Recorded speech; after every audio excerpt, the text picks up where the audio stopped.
I am sure sports. You know me there, from coast to coast representing. I mean, I say this is righteous representing for Omar. You don't know, come get your sports over here from near and far. Boy.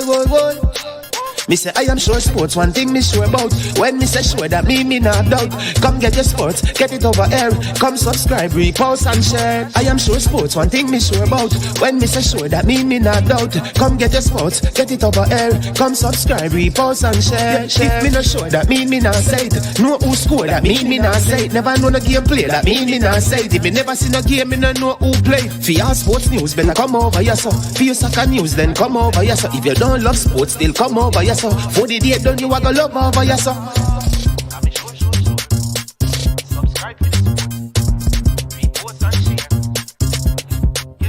So when it comes on to behavior concerning football, Jamaica is decent. I am sure that if we can get all of these things done, set in place by the end of April, it gives us enough time before the World Cup campaign. Not afraid of no Brazil, no Argentina with these crapper players. We are good enough. Remember to like, subscribe, share. Listen, comment, let me know what your thoughts are. Made up of 18 Jamaican herbs and spices. Add delicious, bold flavor to your next grilling experience. Flavoring sauce, a marinade, basting, condiment, or topping. Trick Nick Jerk Barbecue Sauce. Trick Nick Jerk Marinade gives your meats and vegetables authentic Jamaican jerk flavor. The spices are directly from Jamaica. Spices like jerk seasoning, allspice, Scotch bonnet pepper, fresh scallions, thyme, ginger, and garlic. The key ingredients to a great jerk marinade. 0% sugar and low in sodium. You want to try it?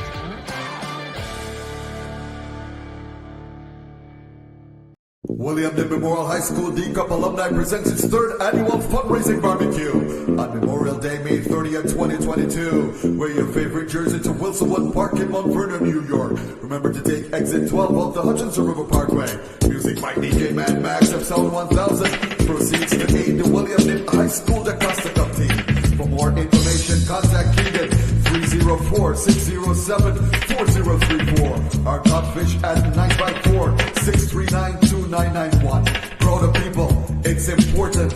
Remember, make sure say no did that.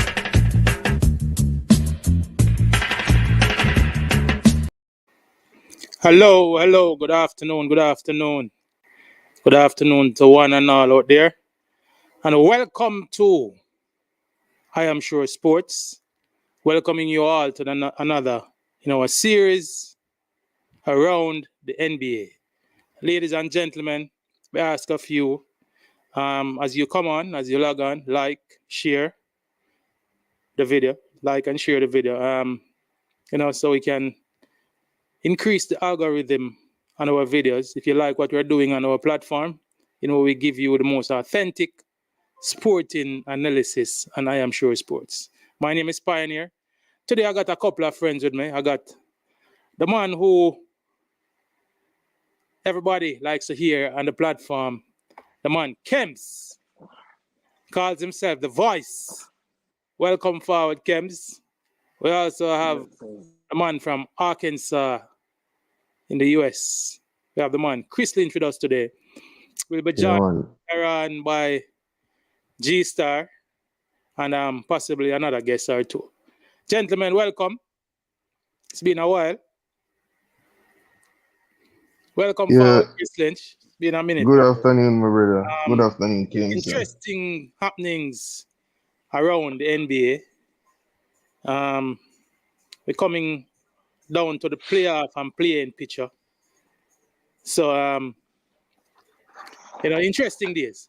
We see things taking shape. We have players coming back. We have players going out injured. Interesting, very, very interesting days around the NBA. We're approaching the end of March. I think there are probably, for some teams, there are probably as little as 10 games left to be played in the regular season. For some teams, maybe 13, 14, 15. Things are shaping up interestingly, gentlemen. But of note, and one of the most significant happening around the NBA right now is the injury to Steph Curry of the Golden State Warriors. We're going to explore, gentlemen, today, based on what we have seen and the diagnosis that we have been given of the injury. How does this affect the fortunes of the Golden State Warriors for the rest of the player after the regular season and going into the playoff, and the prognosis as to how this will affect their fortunes in the playoff?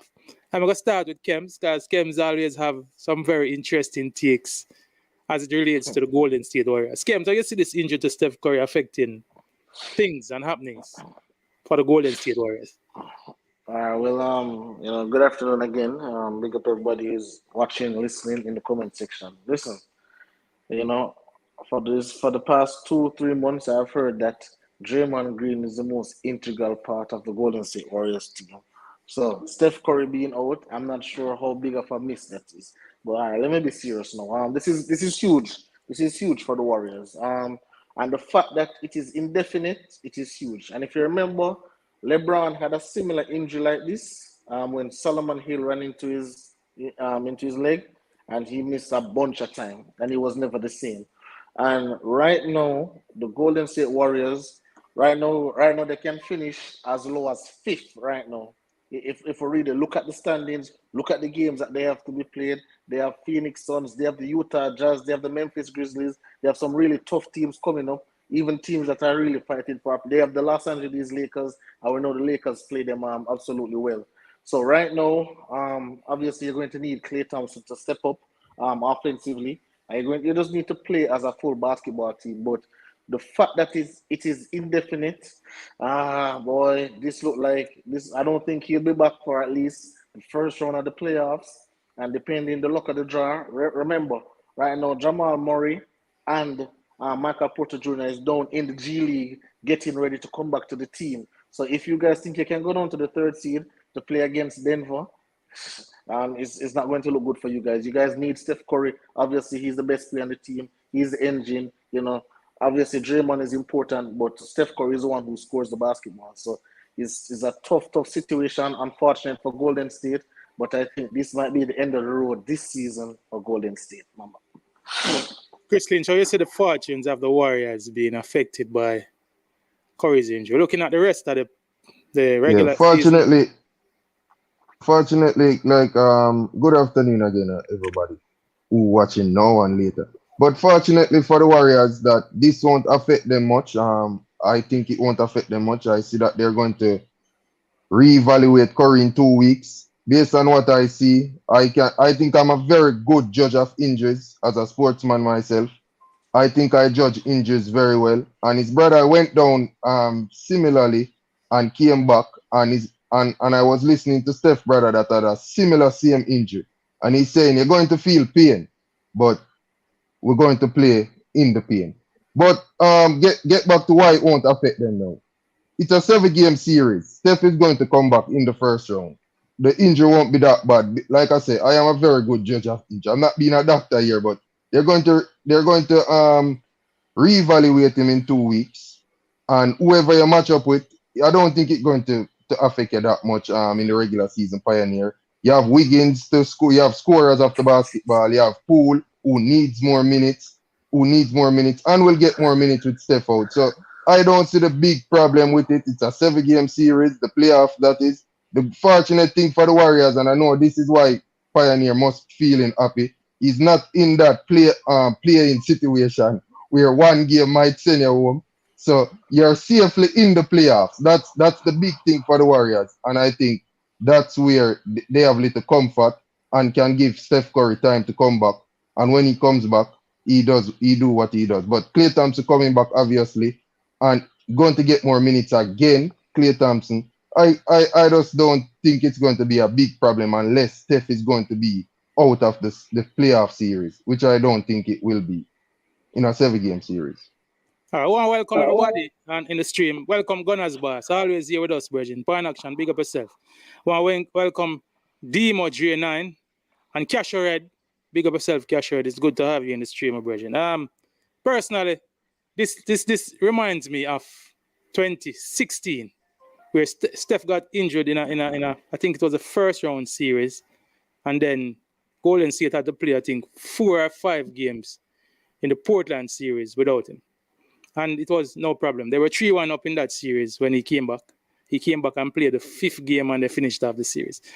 So, Kems, as to as a Gunners boss saying the same thing. Curry injury shouldn't affect the Warriors with Draymond Green, the best player on the team back. And while Steph will be missed, no doubt, the gravity that he provides and the pull that he provides, it makes it easier. But like you, Chris Lynch, I don't think the Warriors will be significantly affected. All right, their next 2 games are 2 not very difficult games. They have the Spurs tomorrow at home, and then they go to Orlando to play Orlando on the 22nd of March. They're losing against the Spurs. They're losing against the Spurs tomorrow. All right, let's see. Let's see. As Jamaican people say, it can come somewhere ago, so we'll see. All right, but back to what I was saying about this kind of reflecting what happened in 2016. We saw what happened in 2016. Klay Thompson became the primary scorer. Draymond Green was the secondary scorer. At that time, even with a team that included people like Harrison Barnes and Sean Livingston. I'm not expecting Draymond to take up that kind of scoring responsibility. No, as you stated eloquently, Chris Lynch, there are people like Jordan Poole. Jordan Poole is averaging 23 points when he has gotten to start for Golden State this year. He's a proficient and efficient scorer, Kems. Can't deny that. As a matter of fact, you get the feeling that he's being overshadowed when he's being brought off the bench.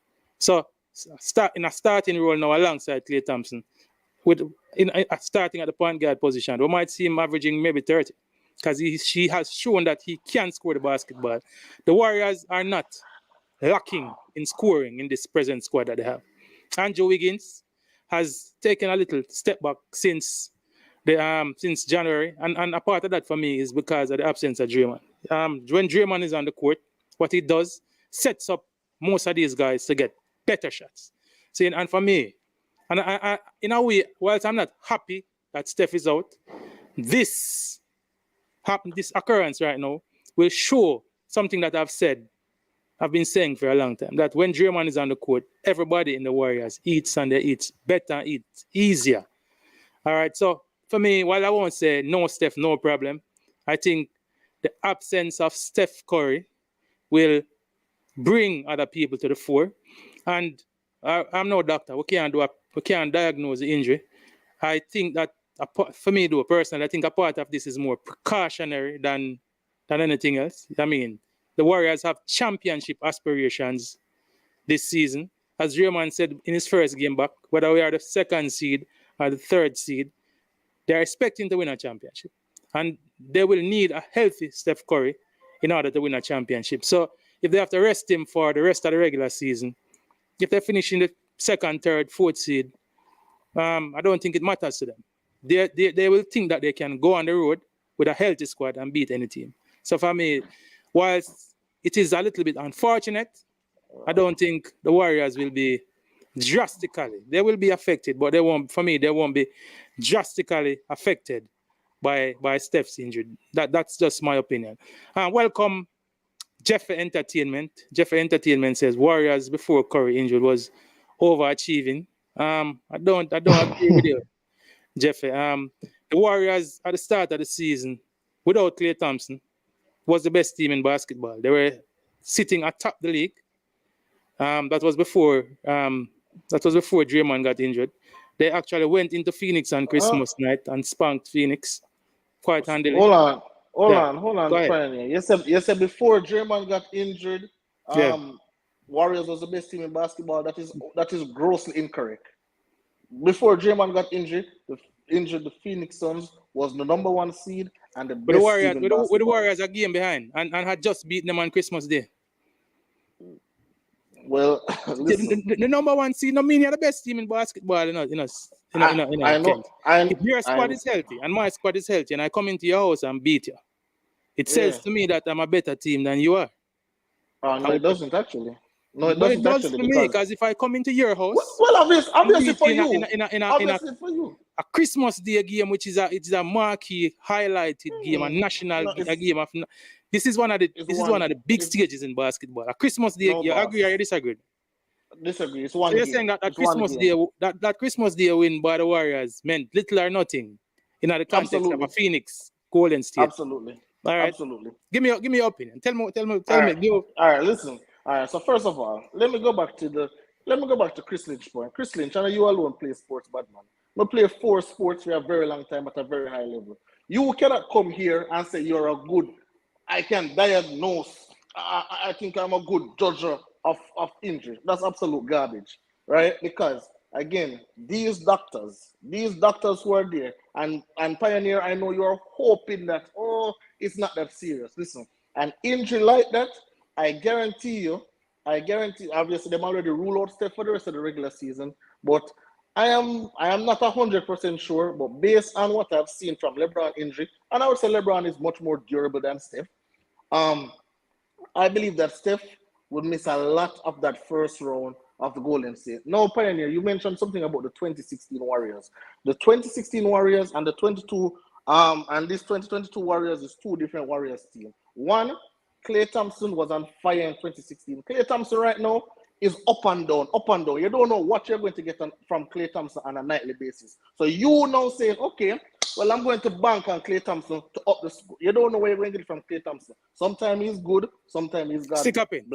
If I were to say that this Warriors team have much more scoring than that Warriors team, would you disagree with me? Would you agree or disagree?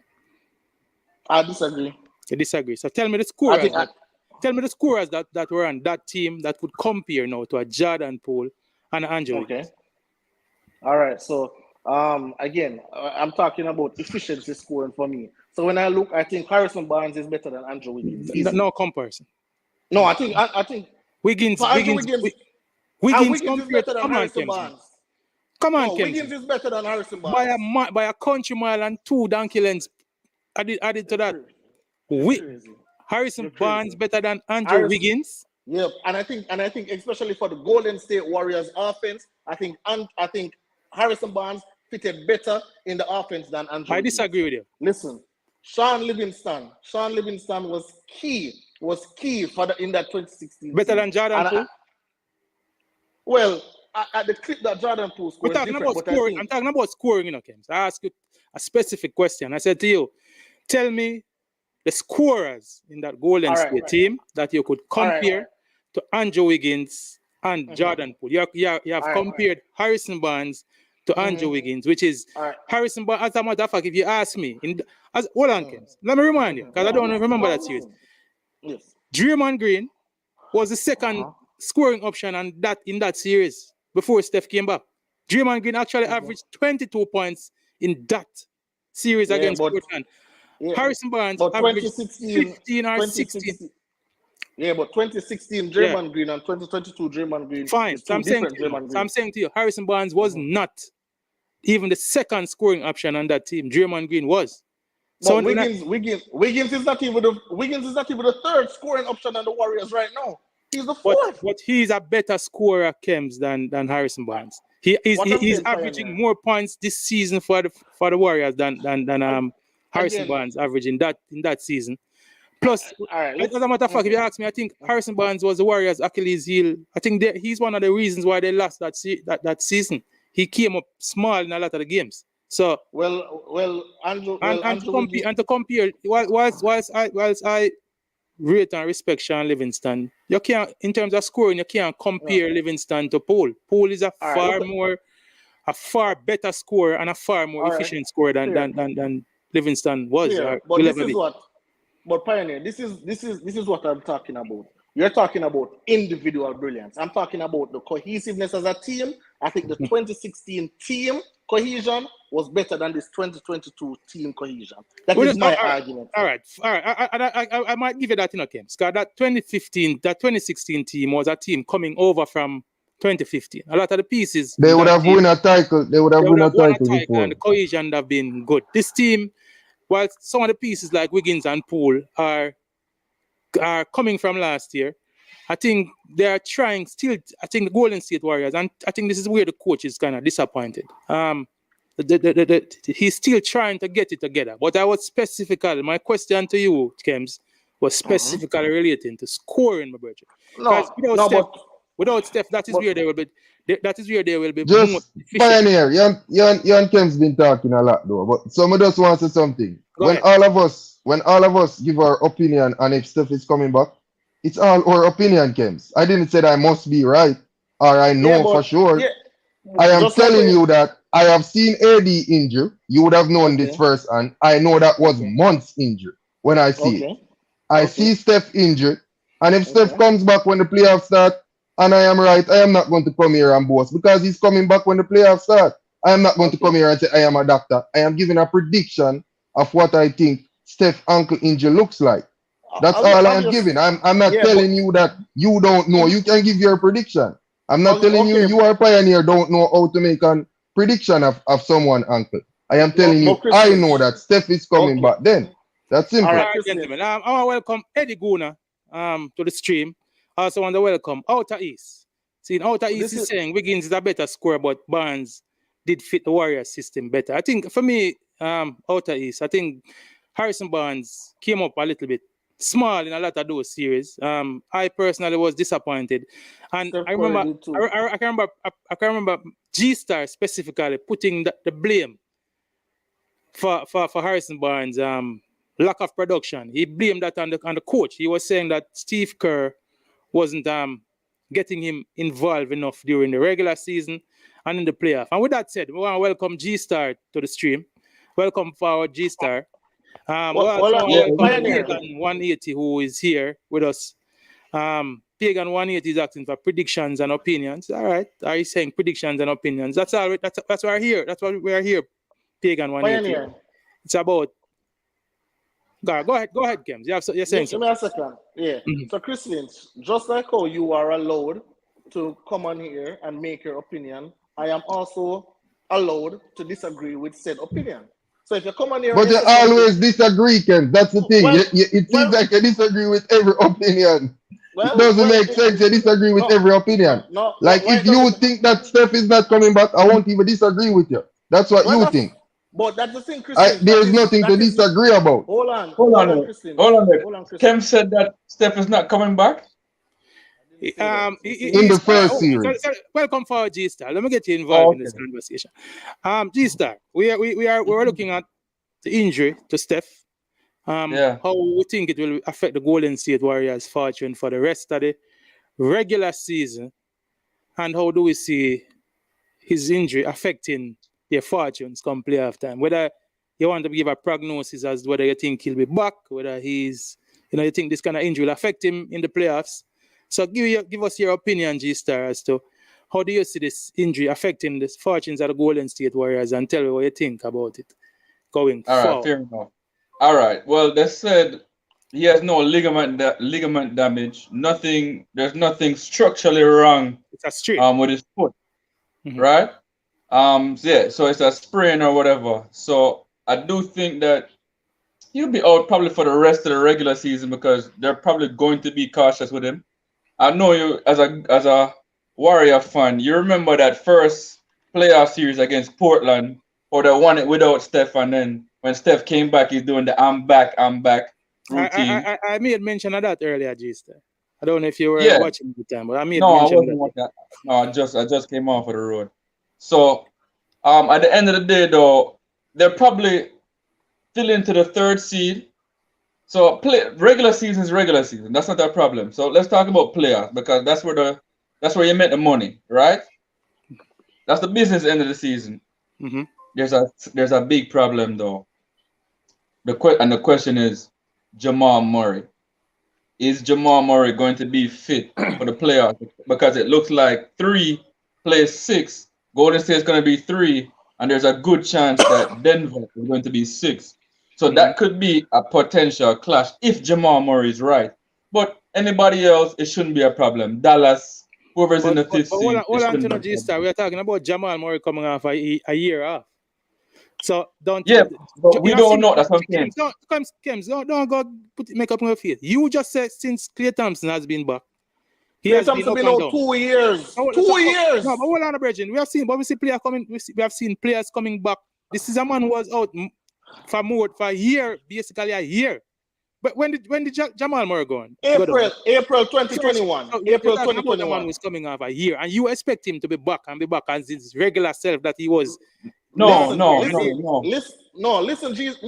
Pioneer. Yeah. You, Chris Lynch, and G Star was Warriors is doing this, and Klay don't come back yet. No, and Klay has been out for 2 years, and you guys have been singing on Klay, not knowing the version of Klay that you. Hold on. No, but Pioneer. Go ahead. All right, go ahead. No, but I'm saying, but then Jamal Murray is out 1 year now, and you guys have all the concern in the world. But there was not this similar concern about Klay Thompson, who was out for 2 years. That's absolutely impossible. Hold on, time out. Right, hold on, give me 1 second. Hold on, 1 second. No, give me 1 second. Go ahead, G-Star. Hold on, no.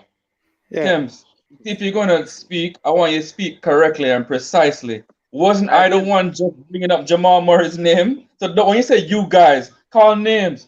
Call Pioneer, call Chris Lynch, but don't call G-Star. I was just saying he's an unknown brother. Come on now.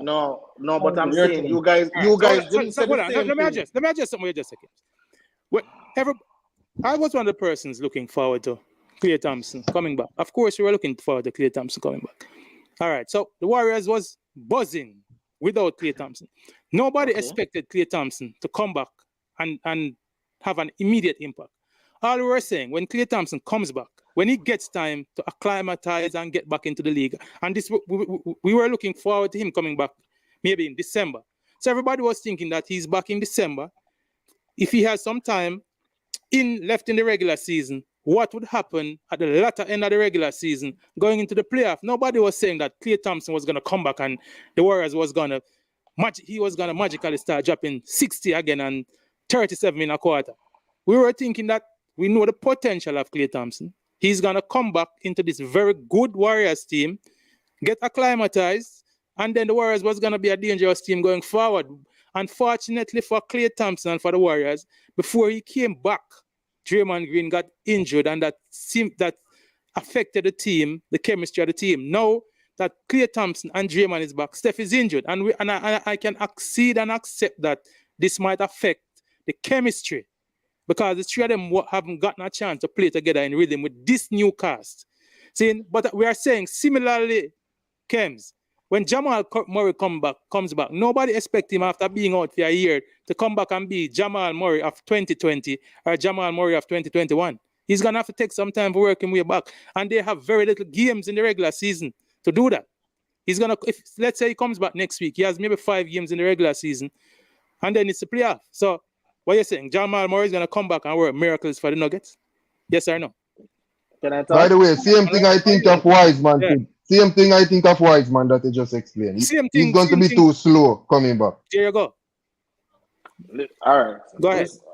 I'm very sick every time when I mention this Wiseman guy name. But anyway, listen. All I was saying, Pioneer, all I was saying was that when Klay was coming back, I didn't hear all of these precautions from any of you guys. I never hear, I don't know what version of Klay I'm getting.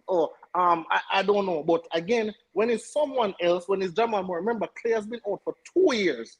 Two years. Jamal Murray has just been out. He's not even reached a full year yet, because we're not reached April yet, right? And he's now with the G League doing his thing. And I'm saying that the way how Denver has been going, and they have been playing well, and Jokic has been playing at the MVP level. Jamal Murray, obviously we don't know what version we'll get of Jamal Murray, but the way how Jamal Murray game was predicated, I believe that he can still fit into the Denver thing. But all I was saying was that you guys weren't as cautious with Klay as y'all are cautious with Jamal. That's all I'm saying. G-Star is saying now, the Warriors don't have to fear Dallas. You think the Warriors can beat Dallas without Steph Curry? Listen, man. Yeah. Let me welcome RR to the stream. We're Virgin out east just telling us that he's always here. I remember Topics TV always here. Welcome forward, brother. We acknowledge the name change. Seen and welcome forward. Gunners boss, Pine Action. Okay. Boss, all that to say now. All All right. Speak. So, Go along to get along, Kems. Are you mean? all right. I don't know what let me say. We don't know what is going to happen for the rest of this regular season. I would rather, as a Golden State fan, I'd rather Golden State playing the Nuggets than Dallas. With Jamal Murray and Michael Porter Jr. coming back? Even with Jamal Murray and Michael Porter Jr. I don't know what I have a greater concern for my Warriors team against Dallas. Saying, and I said this on the stream a couple weeks ago, that the one player women not trust Draymond Green for getting in the league is Luka Doncic. I'll put him up against Jokic any day. I'll put him up against anybody else, any big man. I'd rather put up Draymond against Giannis, LeBron, Embiid than to have. Who's the Maverick second pioneer? Who's the Maverick second player? Spencer Dinwiddie, who's proving that he's proving that he's a closer. Yes, you watch a game against them and Boston the other night. Dinwiddie. Them and Boston, no. Okay, Dinwiddie with Nets. You mean with the Nets? No, the Boston Celtics. Boston Celtics, who was on a 5-game winning streak, who won again last night. By the way, gentlemen, I have been telling you, gentlemen, that the Boston Celtics team, and I don't want to get off script too much here. I'm telling you, gentlemen, that this Boston Celtics team is no joke. They are playing great basketball. They are coming together at the right time. And I watched Luka take them apart the other night. Luka can do that. Luka can do that. Luka's a boss. And Spencer Dinwiddie closing them out. So don't. That's what you lost me, Pioneer. When you mentioned Spencer Dinwiddie, you just lose me.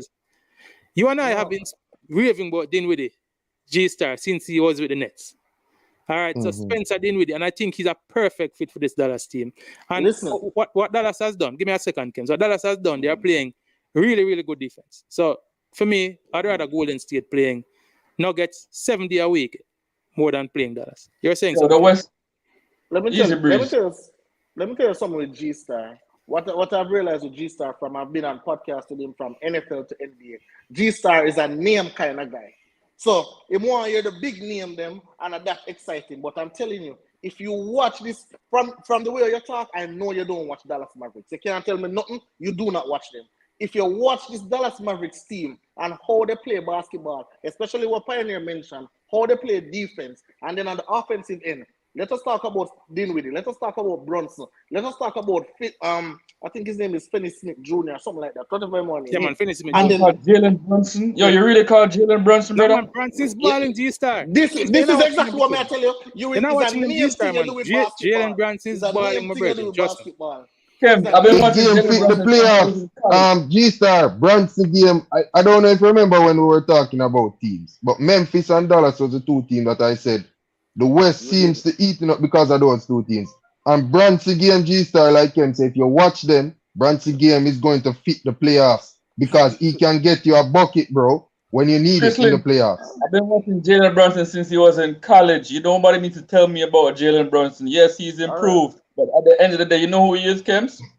Jalen Brunson. Okay? All right. Okay. All right. Pagan 180 is saying Dinwiddie can play off the ball. That's a compliment to Luka. I agree, Pagan 180. He can also play on the ball, and I also agree with that. Hold on. There was another comment here that I wanted to. Oh yeah. Outer East is saying Dinwiddie beat Boston and Brooklyn with game-winning shots. As I said to you, G-Star, I don't know if you've been watching the. Come on, I saw that. I like Dinwiddie. Dinwiddie's all right. He is. But when it comes to playoffs, you need stars. Luka, Luka's an absolute super duper star. He's not good enough to beat that guy. G-Star, it doesn't get in the last 2 years. Well, give me a second, Chris. In the last 2 years, G-Star, and I'm talking about a series against the Clippers. That is what Luka has been lacking, and that is why people came down so hard on Porzingis. He would carry the team for 3.5 quarters, and come closing time when they zoned in on him, the defense starts. He had no help. And he was tired. He has help. He has Dinwiddie and he has Brunson. And trust me, these are two big shot makers, G-Star. You can't discount it. Hey, I like when you guys say that, because if Dinwiddie is a second player, then what is a baller like Kyrie Irving? Yo, it's just there's levels to the thing. Okay. There's levels. Right. There's levels, gentlemen. Give me levels. 1 second. Give me 1 second. Give me 1 second, Pioneer. And again, if I know G-Star don't watch Dallas, but if you watch what Jason Kidd said, he's building the championship team the same way how they built it with Dirk. So you had Dirk as a super duper star, and then you have the complementary pieces. You have the JJ Barrea, you have the Jason Kidds of the world, and then I bet at that point in time, G-Star reckon with the same thing. Oh, who is this? You're going to tell me that Jason Terry is a second star? This is how Dallas Mavericks is building their team, and I believe this team is way more balanced than with worthless Porzingis in the team. And I'm telling you, if the Dallas Mavericks, as Pioneer pointed out, if the Dallas Mavericks ever buck the Golden State Warriors in the first round without Steph Curry, it is going to be a world of problems, because we have seen the Dallas Mavericks give the big bad Clippers with Kawhi and Paul George and all them boys going to game 7s all the time. So it's going to be a world of problems. All right, gentlemen. That's one thing, G-Star. Based on what, it doesn't get bigger than Kevin Durant knocking down a 3, go ahead on one end, and Spencer Dinwiddie want the ball from his superstar, Luka, and take it and knock it down. It doesn't get bigger than that. That's a star, bro. That's a making. That's a making. Because Luka could have all of went with that shot, you know. And Dinwiddie end up with the ball and it down. It doesn't get bigger. I give credit where credit is due, Chris Lynch. That was a big shot. And that was a difficult shot. Now, you mentioned Kevin Durant and G-Star earlier. You mentioned Kyrie Irving. So we're going to segue to speak about matters relating to the Brooklyn Nets. Brooklyn Nets went on. At one point, it was an 11-game losing streak.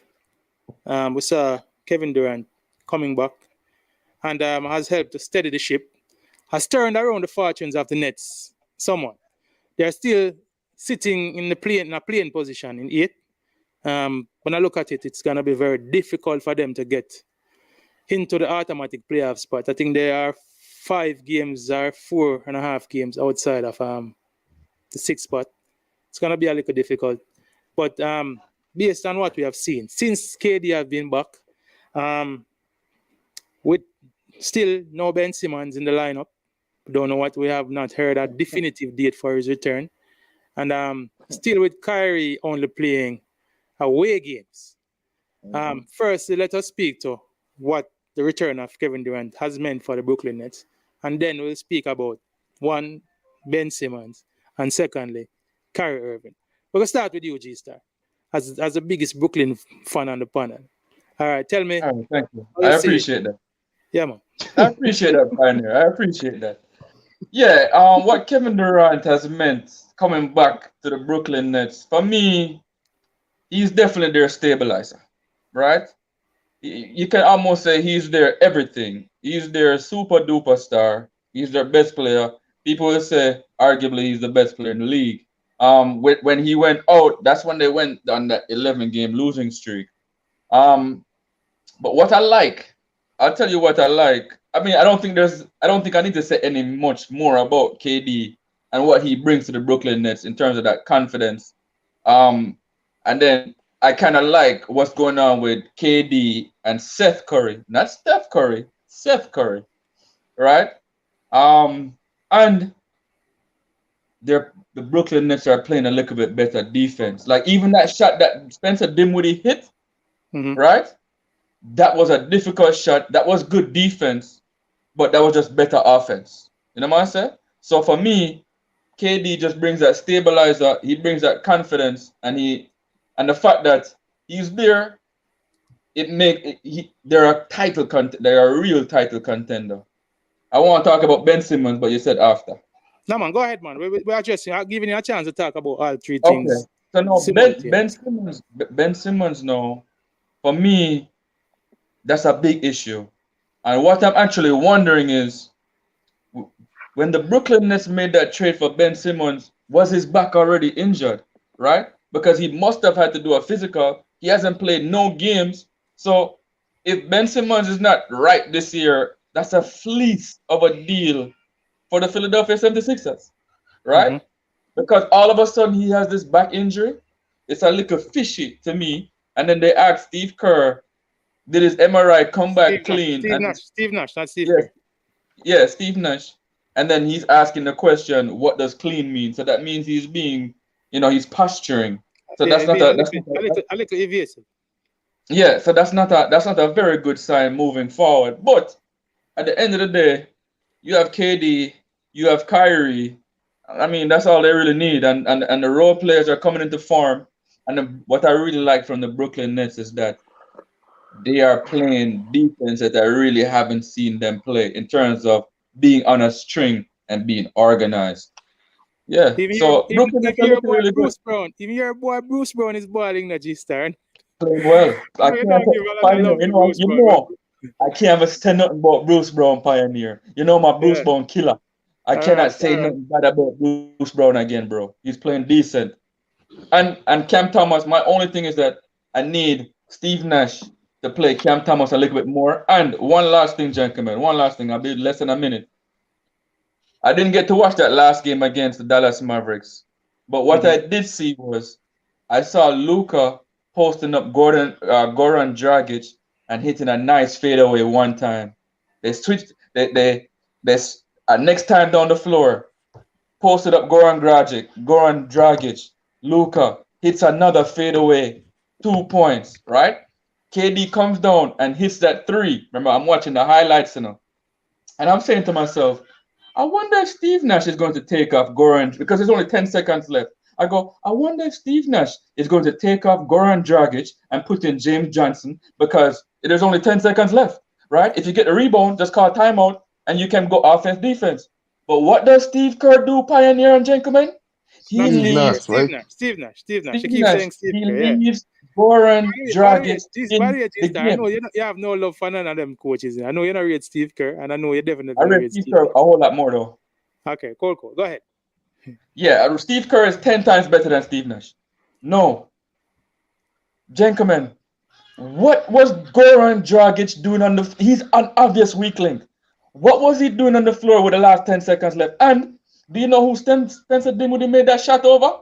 Because he was coming across in a rotation? Goran Dragic. Goran Dragic is 6'2". James Johnson 6'8".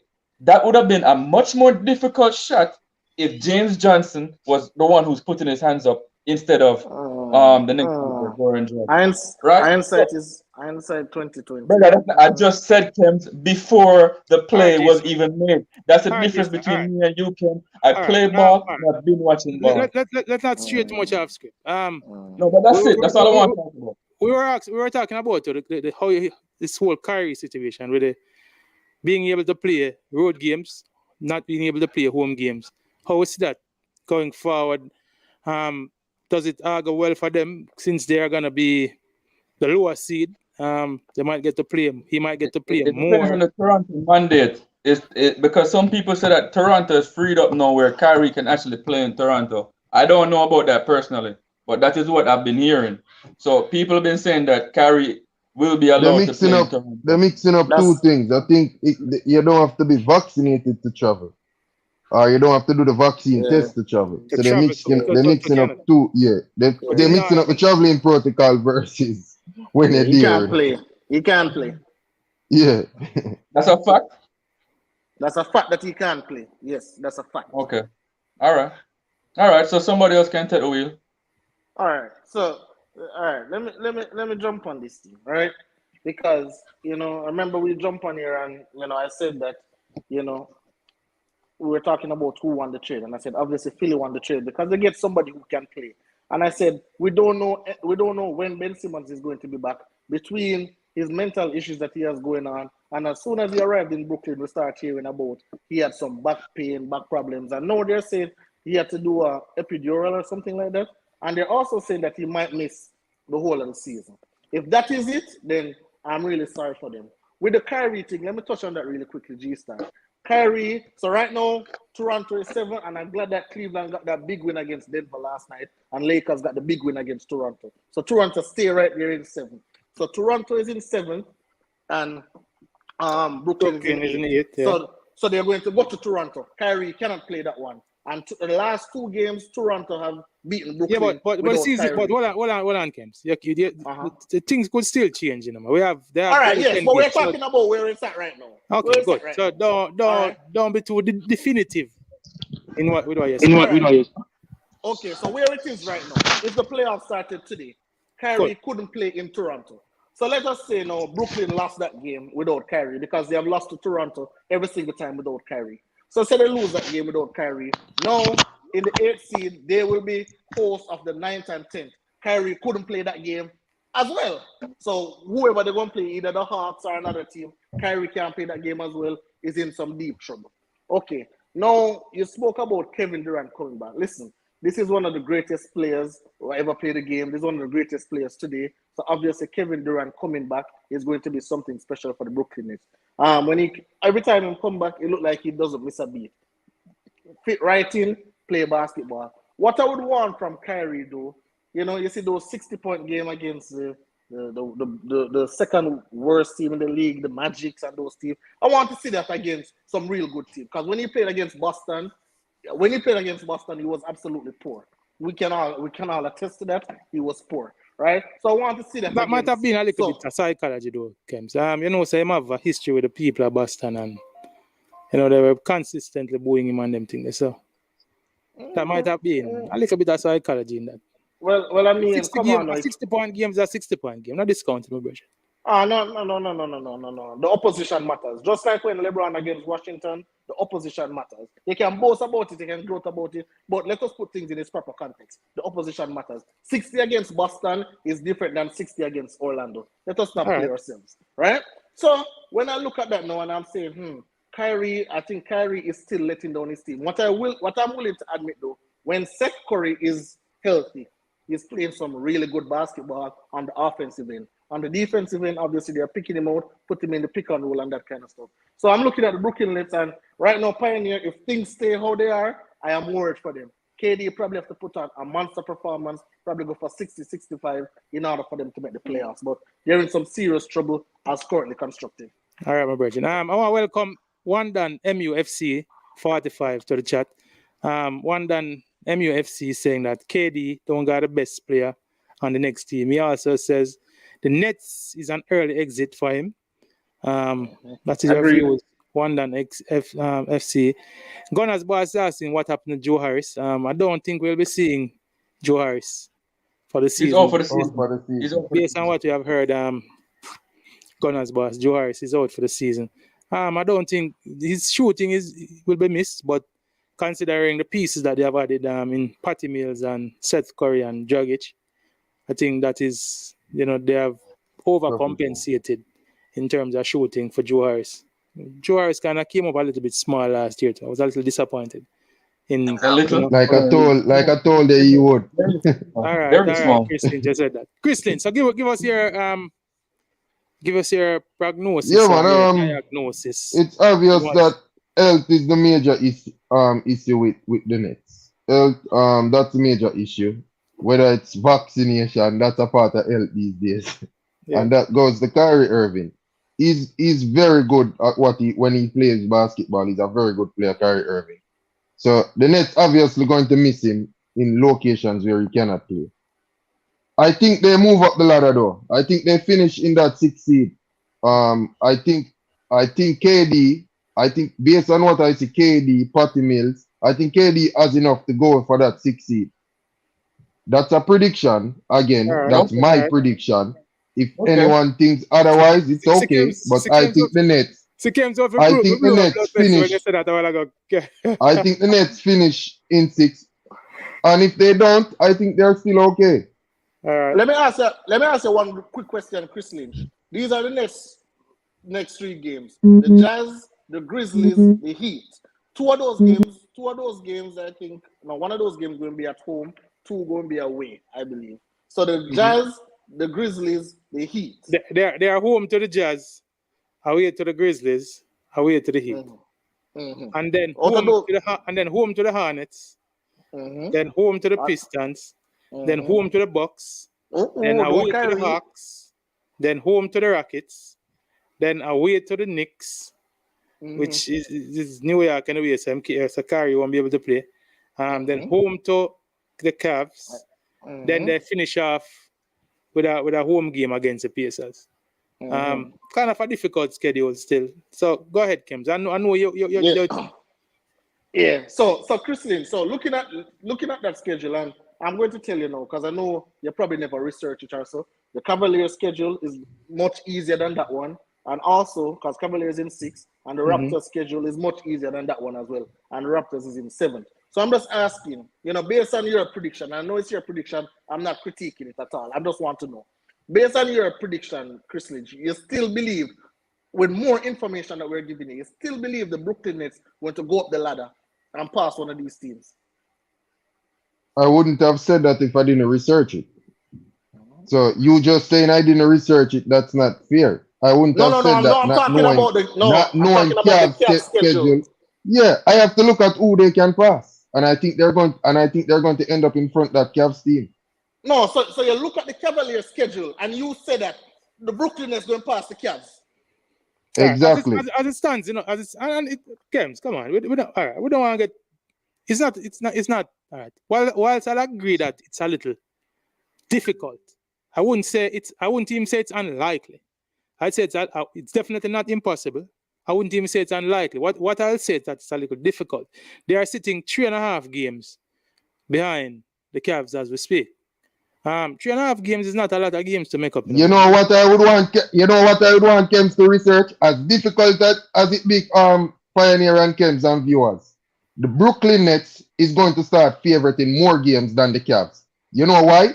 Why the bookies starting the Brooklyn Nets more favorite in more games than the Cavs? Kevin Durant, Bridget. Okay. Argument done. Any team that has Kevin Durant. So it's not me alone who think that, Ken. That's the point I'm just trying to make. It's not me alone who just come up with some stuff and just think that.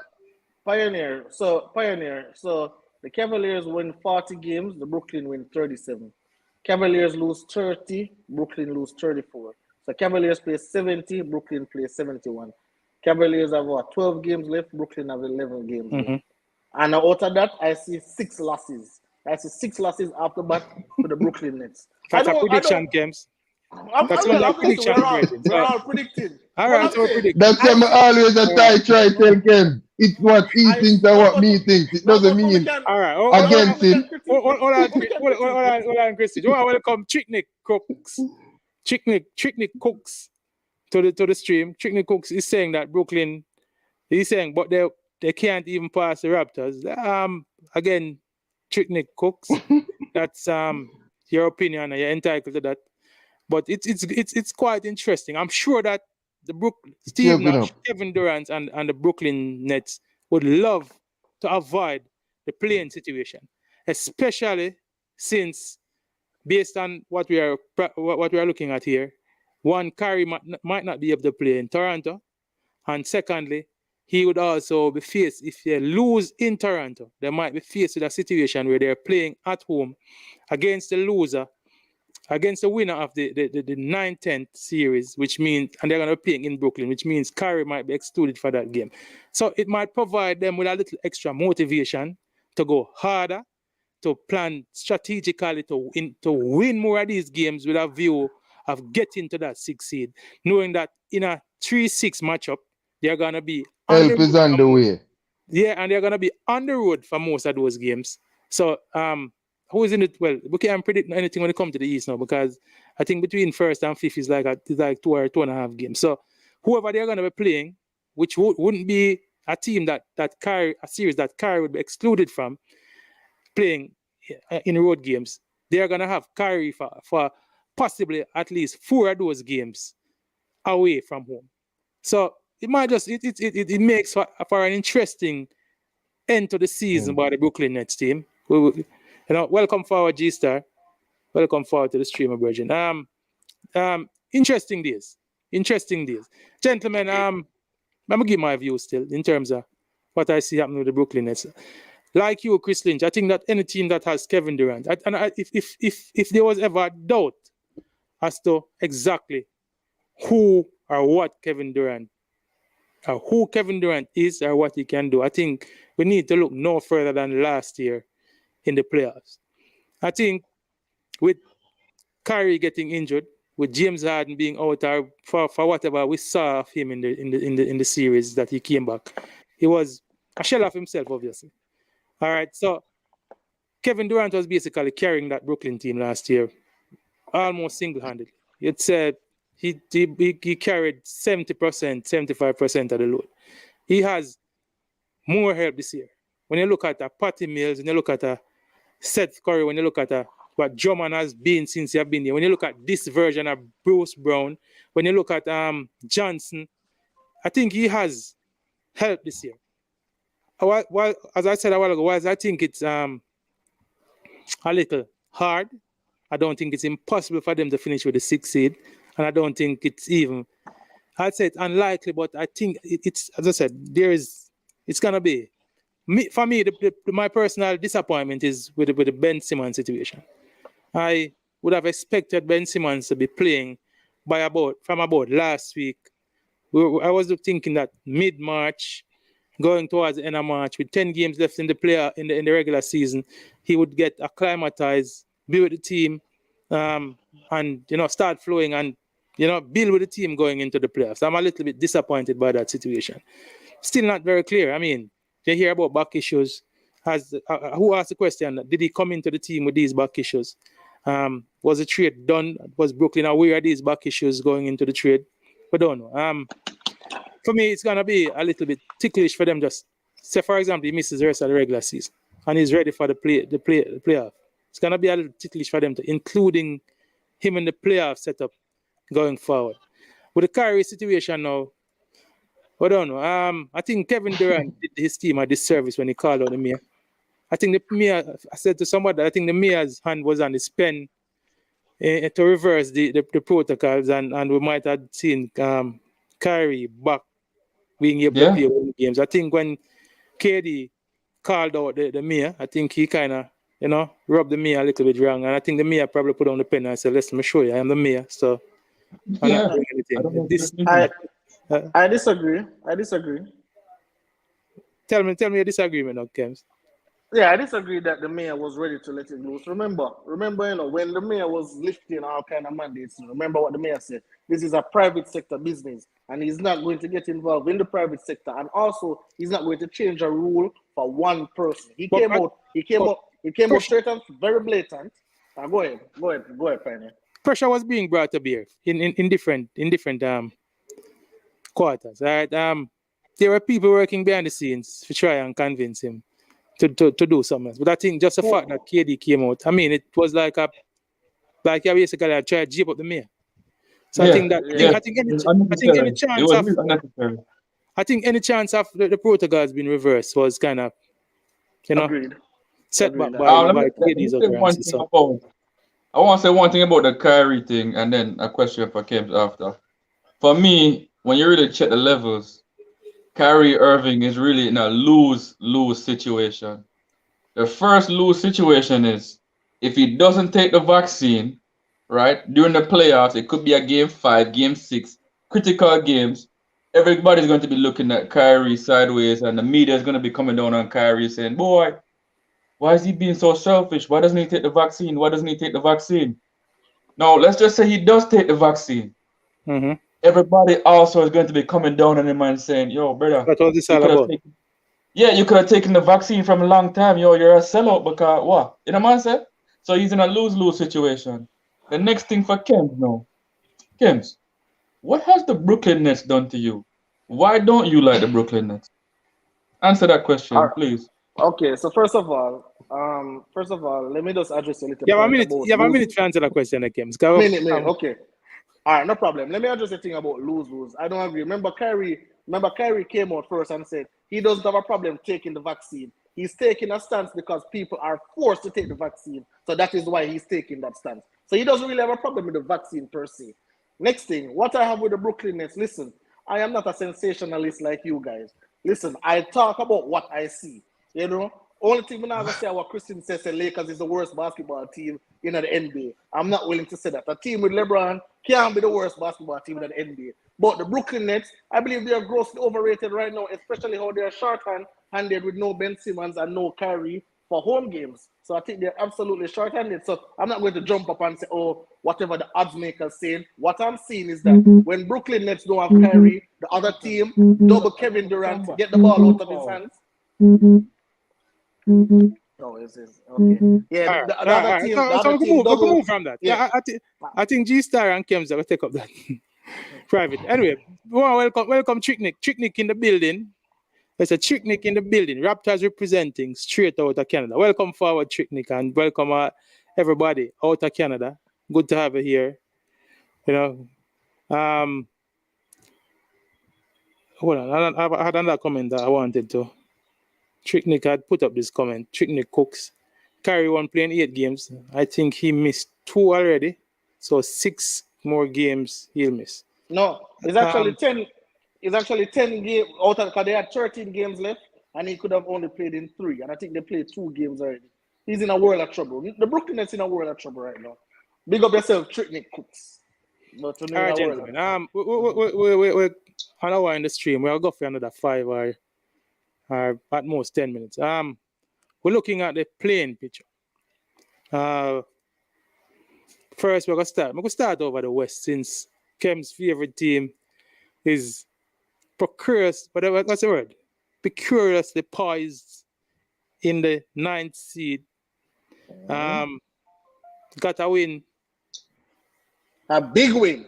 Not only a big win. Got a big win against the Raptors. Overtime win. We won't even get into the Westbrook thing because that's going to be a whole different conversation. But so let's just take a look, gentlemen, at the playing picture as it stands right now. And let's start out West. Tell me what you see, Kems.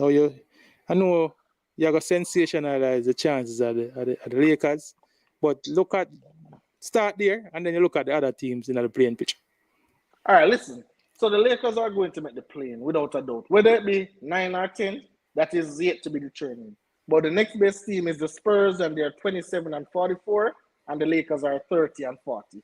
So I think we can comfortably say, Lakers playing tonight against Washington. Hope LeBron plays. If they win tonight, then I guess that boosts their chances. But obviously the Pelicans have been without Brandon Ingram. CJ and Brandon was out, but CJ came back. Brandon is still out. So I think the offensive power kind of slowed down a little bit, but I think they got a win yesterday against the Spurs. So that was good for them. But they have the Hawks coming up, and the Hawks is fighting for their own little playing lives. So they have their own little thing to do, and they have the Chicago Bulls coming up. They also have the Lakers to play again, even though they spanked the Lakers left, right, and center. So I can, again, this is a prediction. I'm thinking that the Lakers and the Pelicans will be the teams from the West who make it into the play-in. Whether 9 or 10, we can debate that all day. It doesn't really matter. Hopefully, I saw an interview with AD and he's saying he's hope that he can come back in time, but that man is a glass. So I would be highly surprised if he came back for even 2 regular season games right now. Chris Lynch. All right, before I go there, Kems, switch to the East and tell me how you see the playing. I noticed you didn't address the teams above. You didn't tell me how you see the 7. So obviously you probably no, I'm sorry. If you look at it now, I want you gentlemen to look at it now. You're talking about Denver Nuggets in the 6th spot. We're talking about Timberwolves are only one game behind Nuggets, and Timberwolves have been playing great basketball. So, and I'm sure the teams are harboring hopes of not being able to, are not having to play in the play-in. They would want to make it automatically to the playoffs. So address that part side of it, Kems. Tell me what you see above. I mean, you see, that is where the Lakers bias is so obvious now. Christian, chapter the point out the Lakers and them making the 9th or 10th. You're not busy with nothing else. You didn't talk about above that. And then talk about above that, and then you move to talking about what's happening in the East. Let me talk about that. So the Timberwolves right now are 41 and 30. Yeah. And the Nuggets are 42 and 29. Right? And based on form, I will say about the Timberwolves looking better than the Nuggets. Obviously, the Nuggets lost last night to the Cleveland Cavaliers, and they have been playing. I think they played probably 10 games in 15 nights or something like that. They've been playing really regularly, so I guess the Nuggets are tired, right? But let's say, as it is right now, I believe that the Timberwolves would beat the Clippers right now. I believe the Timberwolves would beat the Clippers if it stay right now. So I think the Timberwolves would finish at 7th. Then the Clippers, so I think the Lakers will beat the Pelicans. So it's going to be the Clippers and the Lakers. We have always wanted the Clippers and Lakers Western Conference Finals. No, we'll get Clippers and Lakers playing playoff. Who will make it to the playoffs? And honestly, Kawhi, Paul George involved in any of those? No, they're not coming back this season. All right. They're hoping that they don't come back. Well, based on the reports, I think Paul George is closer to a return than Kawhi is. Okay. So, right. Yeah. We won't ask your opinion on how you see Clippers and Lakers. Step over the East, my brother, and tell me you see the playing picture. Oh, boy. All right. So, the East, obviously, this is absolutely crucial. So, right now, the Raptors in 7th, the Nets in 8th, Hawks in 9th, Hornets in 10th. So I think that is how it's going to be because the Knicks are all the way back on 30 and 40 and the Hornets are 35 and 35. So I think that is going to be the 10. So it's going to be Raptors against Nets. As currently constructed, I think the Raptors is going to win. No Kyrie, I think the Raptors is going to win. Then I think it's going to be the Hawks against the Nets. And honestly, that's going to be no Kyrie again. Trae Young up in the yard. John Collins up in the yard. Bogdanovich up in the yard. I think I have to go with the Hawks for that one. So you're picking the Hawks. So you're picking the Hawks to beat the Hornets, and then the Hawks to beat the Hawks to beat the Nets, and that's going to be my 8. All right, my Virgin. Jeff Entertainment. Yes, the plane. Let me explain the plane to you, Jeff. If you're not aware, the plane tournament, and there is a plane for the East, plane for the West. It's the 7th seed play the 8th seed. The 7th seed will have home advantage. Obviously, they play at home at the home of the 7th seed. They play the 8th seed. The loser of that will the 7th play the winner. Play 8th, 9th play 10th. All right. The loser of 9th, 10th is out. The winner of 9th, 10th play the loser of 7th, 8th. All right, and then the winner of 7th, 8th gets automatically gets a 7th spot, and the winner of the loser and winner playoff gets the 8th seed. All right, and it goes from east to west. Same, everybody have their own playing tournament. Chris Lynch, give me your views on the whole picture of the playing tournament. I know you don't have the bias like him, so I expect. No, man. Obviously, the playing is looking like the Lakers they still cannot make it because I don't see them play no basketball for me to be surprised if they don't end up in it. But for now, like the word Kem using, they are in it right now.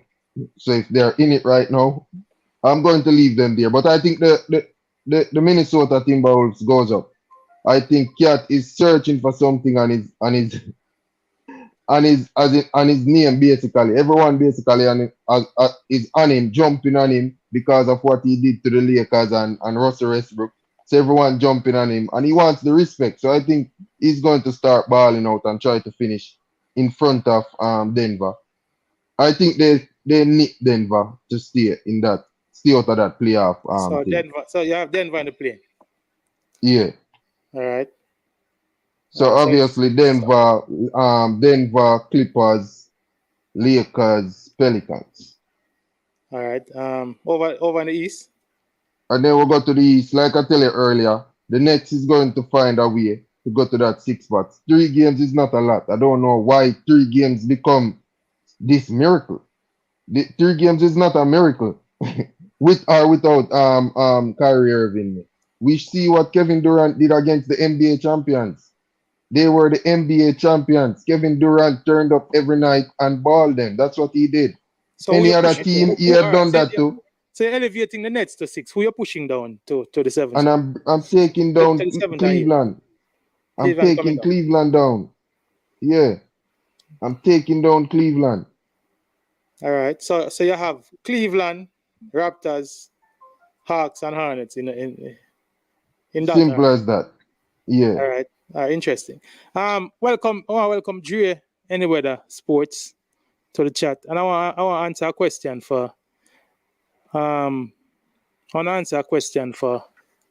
One done, MUFC. But we're going to leave that question until I finish giving my little prognosis on the playing picture. All right, we'll use your question, one done, MUFC, to close out the podcast. All right, for me, and I don't know if you guys have been observing, the Bulls are in a free fall. The Bulls have lost. They're on a losing streak. I have fears that the Bulls might fall out of the playoff picture. As a matter of fact, I have the Bulls in at the 7th seed. If I have them slipping down to 7th, and Toronto in 8th. And I, like you, Chris Lynch, I have thoughts and hopes that the Nets might end up with the 6th seed.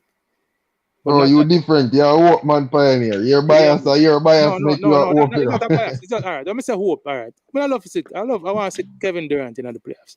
But based on what I see them playing and the desperation and urgency which I've seen them playing, I think they're gonna make it. I think it might take they might be for the last game. It might be the game against the Pacers that take them to that. But I see the Nets in the playing picture along with the Cavs. I have fears for the Bulls because they have been woeful in the last maybe 10 games. All right, so they are the ones that see falling out of the picture. And I think the Knicks are out of it. They are 6. They are 5 games back. So it's obviously the Hawks and the Hornets. I'm not even going to predict how the playing games will go, but that is how I see the picture in the East. Now in the West, all right, Clippers are cemented in the 8th spot. All right, they're not going up. They are 6 games off 7th, and they are 4.5 games ahead of 9th. All right, so they are cemented in the 8th spot. Like you, Chris Lynch, I think the Timberwolves are trying. They're playing for some. I'm not sure if they have it. Denver. The thing is though is that unlike in the East where you have a team free falling, Denver is still playing well. So I'm not see Denver fall out. I don't see Denver giving up the 6th spot that easy. So it's gonna be a tussle between Denver and the Timberwolves, 6 and 7. The Lakers are doing enough at this point. I had fears for them. I still think it's a little touch and go. I had said it was 50-50 a few weeks ago with them making the playoff. I think their fortunes have been improved a little bit to probably 75-25 for them to stay in the play-in. The Pelicans are going to make the play-in. They're playing decent. So we might see the Pelicans, the Lakers, the Clippers, and as I said, the toss-up is going to be between the Nuggets and the Timberwolves for that 6 and 7 spot. All right. Who was asking this question? Somebody was asking about the defensive player of the year. This is MU. One done, MU. Hold on. He wants to ask the panel who should be defensive player of the year. Give me your opinion, Kems.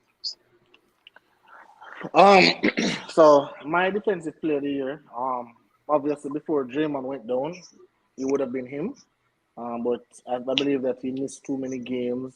And the way how I see the vote on this thing, when they miss a certain amount of games, they automatically get you to the running. For example, the MVP thing, I think Luka should be in the MVP conversation, but he started the season way too slowly, and he just never recovered for them to put him in the conversation. And he missed some games. And he also missed some games. Yeah, man. So no, for me, Jaren Jackson right now of the Memphis Grizzlies, he would be my defensive player of the year. Not Rudy Gobert. I think Rudy Gobert, I think the standard has dropped for him a little bit.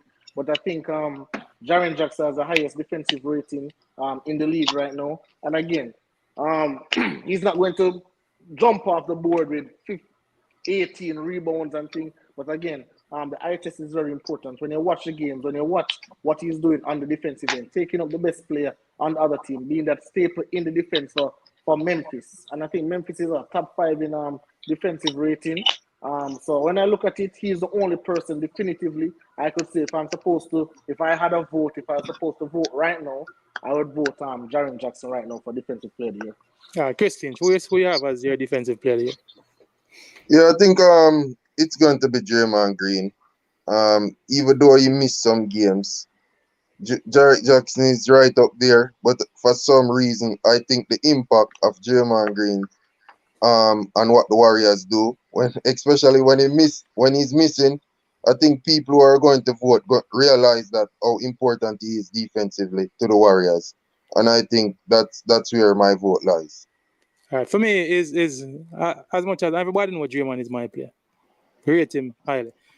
I think those games he missed have damaged his chance, unless him come out and basically go up on a defensive tier for the last couple of games. But I think for me, the overwhelming and undisputed defensive player of the year is Mikal Bridges from the Phoenix Suns. They've been playing defense on a whole different level. And he haven't missed a game. And he hasn't missed any games. You know that trust me, if they would have played, I think he's also probably the most improved. If I had a vote for most improved, in addition to him being defensive player, for me, he would also be most improved. Somebody was asking earlier who is Joe Morant. I think they're asking. The person who is asking that know that answer. It's Dima who is making. I think Dima was saying that about a comment in the comment section. Oh, Joe Morant. Okay. Yeah, Ja Morant is his player, so I'm sure that it's Ja Morant. Good. All right, gentlemen. As usual, them said time flies when you're having fun. It was good to have you gentlemen here. We'll do this again. People, let me apologize. By the way, for those on the stream, please like the video. Share the video.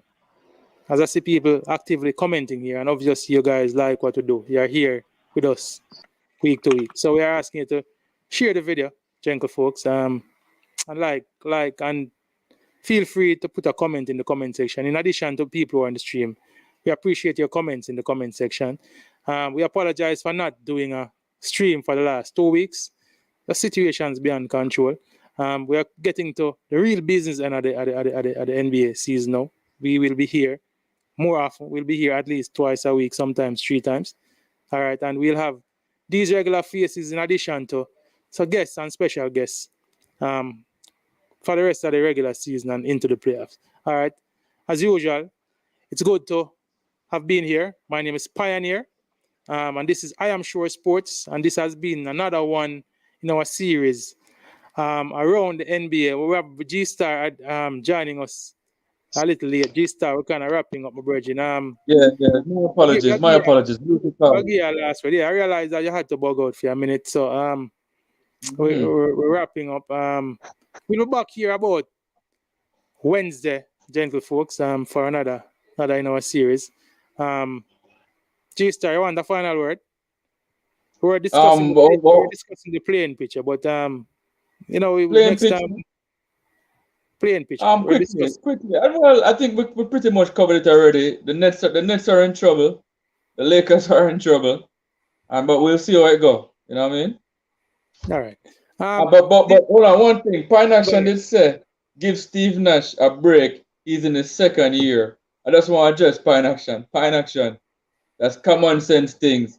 Goran Dragic is a weak link on defense. If he's a weak fence, you take out the weak fence and put in the stronger fence. Simple.